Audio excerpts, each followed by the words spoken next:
আমি বলতে বাধ্য হয়েছি, আমি আমার জীবনে ওনার মতো প্রতিশোধ পরায়ণ মানুষ আমি খুব কম দেখেছি। আমার কাছে মনে হয়েছে যে উনি প্রতিশোধ নেওয়ার জন্য উনি কিছু কাজ করেছেন। আমি একটা ছোট্ট ঘটনা মাঝখানে একটু অ্যাড করি।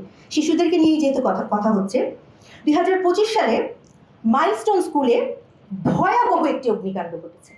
এটার পেছনে কি তদন্ত করলে কি বের হবে এটাতে আমি একদমই যাব না। ওই সময়ও কিন্তু স্বাস্থ্য উপদেষ্টা নূরজাহান বেগম একদম অ্যাবসেন্ট ছিলেন।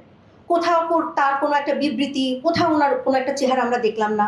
এবং আমরা যারা ফেসবুকে বকবক করি, কোনো কিছুর আশা ছাড়াই যারা বকবক করি, আমরা বললাম যে উনি কোথায়, উনি কেন বলছেন না কিছু। যাই হোক, আমরা সম্প্রতি শুনলাম, তখনও শুনেছি কিন্তু তখন কোনো প্রমাণ ছিল না।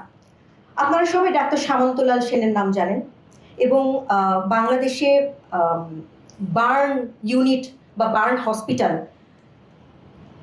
ওনার কি পরিমাণ এই বিষয়ে ওনার ত্যাগ তিতিক্ষা বা ওনার সাফল্য, এটা অবশ্যই ওনার অভিজ্ঞতা আমরা সবাই জানি। বাংলাদেশে একটা সময় ছিল যে কিশোরীদের খালি অ্যাসিড মারা হতো এবং লক্ষ লক্ষ অ্যাসিড ভিকটিমকে উনি সহায়তা করেছেন আমরা জানি। ধন্বন্তরী ডাক্তার হিসেবে ওনাকে সবাই চেনে। তো ওনার দোষ কি? ওনার দোষ হচ্ছে উনি একটি দলের মন্ত্রীর দায়িত্ব পালন করেছেন।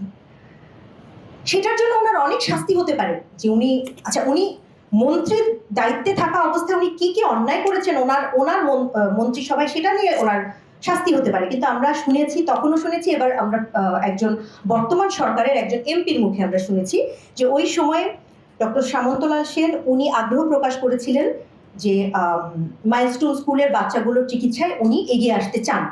আমরা শুনেছি বর্তমান সরকারের একজন দায়িত্বশীল এমপির মুখে শুনেছি যে তখন নাকি অন্তর্বর্তীকালের সরকার প্রধান বলেছেন কোনো দরকার নেই।